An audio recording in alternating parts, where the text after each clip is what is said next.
முதல் வாசகம். எண்ணிக்கை அதிகாரம் 11, திருவசனங்கள் 4 முதல் 15 வரை. மேலும் அவர்களிடையே இருந்த பல இன மக்கள் உணவில் பெரு விருப்பு கொண்டனர். இஸ்ரேல் மக்களும் மீண்டும் அழுது கூறியது, நமக்கு உண்ண இறைச்சி யார் தருவார்? நாம் எகிப்தில் செலவின்றி உண்ட மீன், வெள்ளரிக்காய், கொம்பட்டிக்காய், கீரை, வெங்காயம், வெள்ளைப்பூண்டு ஆகியவற்றின் நினைவு வருகிறது. ஆனால் இப்பொழுதோ நம் வலிமை குன்றி போயிற்று. மன்னாவை தவிர வேறெதுவும் நம் கண்களில் படுவதில்லையே. மன்னா கொத்தமல்லி விதை போன்றும் அதன் தோற்றம் முத்து போன்றும் இருந்தது. மக்கள் வெளியில் சென்று அதை சேகரித்தனர். அரவை கல்லில் அரைத்தனர் அல்லது உரலில் போட்டு இடித்தனர். பானைகளில் அதை வேக வைத்து அதில் அப்பங்கள் செய்தனர். அதன் சுவை எண்ணெயில் செய்த அப்பங்களின் சுவையை ஒத்திருந்தது.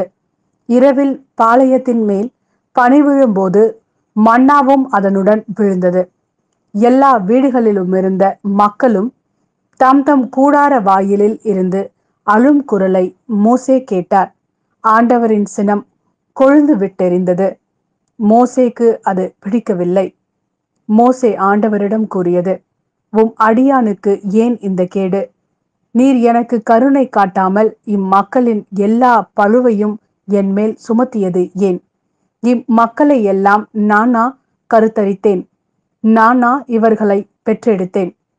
பாலுண்ணும் குழந்தையை ஏந்தி செல்பவள் போன்று இவர்களை மார்போடு ஏந்தி அவர்கள் மூதாதையருக்கு நான் வாக்களித்திருந்த நாட்டிற்கு கொண்டு செல் என்று நீர் சொல்வானேன்?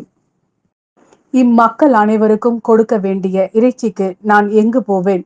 அவர்கள் எனக்கு முன் அழுது, உண்ண எங்களுக்கு இறைச்சி தாரும் என்றும் கேட்கிறார்களே. நான் தனியாக இம்மக்கள் அனைவரையும் கொண்டு செல்லவே முடியாது. இது எனக்கு மிக பெரும் பழு. இப்படியே எனக்கு செய்வீரானால் உடனே என்னை கொன்றுவிடும். உம் பார்வையில் எனக்கு தயை கிடைத்தால் இந்த கொடுமையை நான் காணாதிருக்கட்டும். இது ஆண்டவரின் அருள்வாக்கு. இறைவா, உமக்கு நன்றி. மத்தேயு எழுதிய நற்செய்தி அதிகாரம் 14, திருவசனங்கள் 13 முதல் 21 வரை. இதை கேள்வியுற்ற இயேசு அங்கிருந்து புறப்பட்டு படகில் ஏறி பாலை நிலத்தில் உள்ள தனிமையான ஒரு இடத்திற்கு சென்றார். இதை கேள்விப்பட்ட திரளான மக்கள் ஊர்களிலிருந்து கால்நடையாக அவரை பின்தொடர்ந்தனர். இயேசு அங்கு சென்றபோது பெருந்திரளான மக்களை கண்டு அவர்கள் மீது பரிவு கொண்டார். அவர்களிடையே உடல் நலமற்றிருந்தோரை குணமாக்கினார். மாலையான போது சீடர் அவர்களிடம் வந்து, இவ்விடம் பாலை நிலம் ஆயிற்றே, நேரமும் ஆகிவிட்டது. ஊர்களுக்கு சென்று தங்களுக்கு தேவையான உணவு வாங்கிக் கொள்ள மக்கள் கூட்டத்தை அனுப்பிவிடும் என்றனர். இயேசு அவர்களிடம், அவர்கள் செல்ல வேண்டியதில்லை, நீங்களே அவர்களுக்கு உணவு கொடுங்கள் என்றார். ஆனால் அவர்கள் அவரை பார்த்து, எங்களிடம் இங்கே 5 அப்பங்களும் 2 மீன்களும் தவிர வேறு எதுவும் இல்லை என்றார்கள். அவர் அவற்றை என்னிடம் இங்கே கொண்டு வாருங்கள் என்றார். மக்களை புல்தரையில் அமருமாறு ஆணையிட்டார். அவர் அந்த 5 அப்பங்களையும் 2 மீன்களையும் எடுத்து வானத்தை அண்ணாந்து பார்த்து கடவுளை போற்றி அப்பங்களை பிட்டு சீடர்களிடம் கொடுத்தார்.